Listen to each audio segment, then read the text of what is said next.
Hey everyone, it's Sarah and Brett, and today's video is going to be talking all about Clarington and home affordability.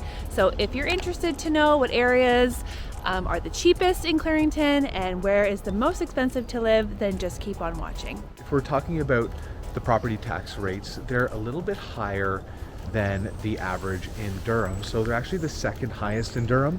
Next to Oshawa being the most expensive. So Oshawa is 1.33%. Clarington is at the upper middle range of all municipalities in Durham at 1.17% for your property taxes. The first most expensive area in Clarington has to be rural Clarington.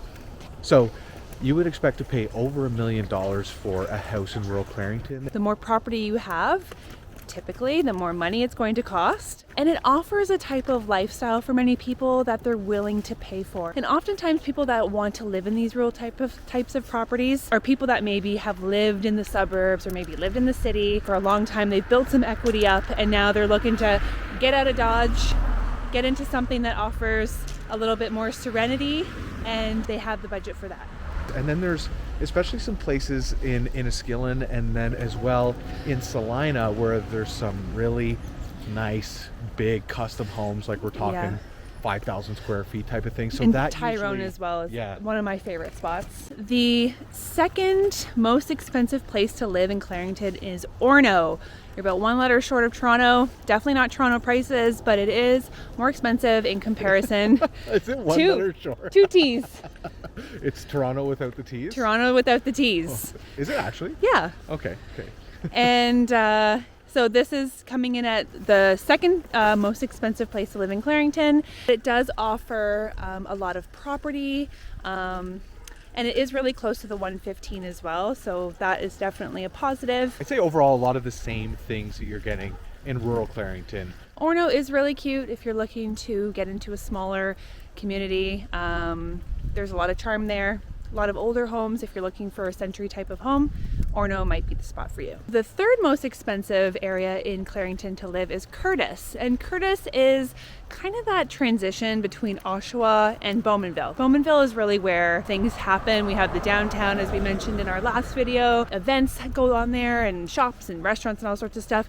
Curtis offers some of that stuff, but it is really a bedroom community. It's the most western part of Clarington, closer to the city, and then as well you're closer to the GO train station in Oshawa.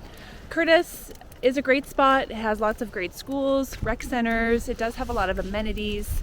I think families are willing to pay a little bit more of a premium to be close to the GO station, close to the 401, and also able to get into a family home. Next we come to the gem we're walking in now, and that is Bowmanville. Yeah. We're in the downtown little core area, the older part of Bowmanville, walking around with Johnny.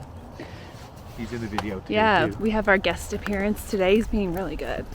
In Bowmanville, the range of prices of homes varies quite a bit. The average price in Bowmanville kind of fluctuates in and around like the 800 to 900K range. And there's a caveat to that. So townhomes they range depending if it's a condo townhome or a freehold townhome, but they obviously are ranging on the lower end, around that 800 mark. And then for like a traditional family 2-story 2-car garage home, you are looking anywhere from that 900, probably topping out at like 1.1. And then as we're walking through this downtown, there's so many old homes, like 100, 150, 200 year old homes, and those definitely can range in price because they're so unique. People are willing to pay a little bit more to be part of that. It is a specific type of buyer that would want to get into something like that because it can be a little bit intimidating. There's condos as well, so Aspen Springs is a community of townhomes closer to the 401. There's lots of variety here in Bowmanville. So our last municipality, or our last town in Clarington we're going to be talking about is Newcastle. And it is traditionally the cheapest, and if you're looking at Curtis, Bowmanville, and Newcastle on the actual chart, sometimes they cross over each other. It just depends what sells. But so consistently from last October, Newcastle's been at the bottom. Shipway condos down by the water. First of all, the waterfront in Newcastle is beautiful. You have Bond Echo down there, there's a marina, and then you have the waterfront trail.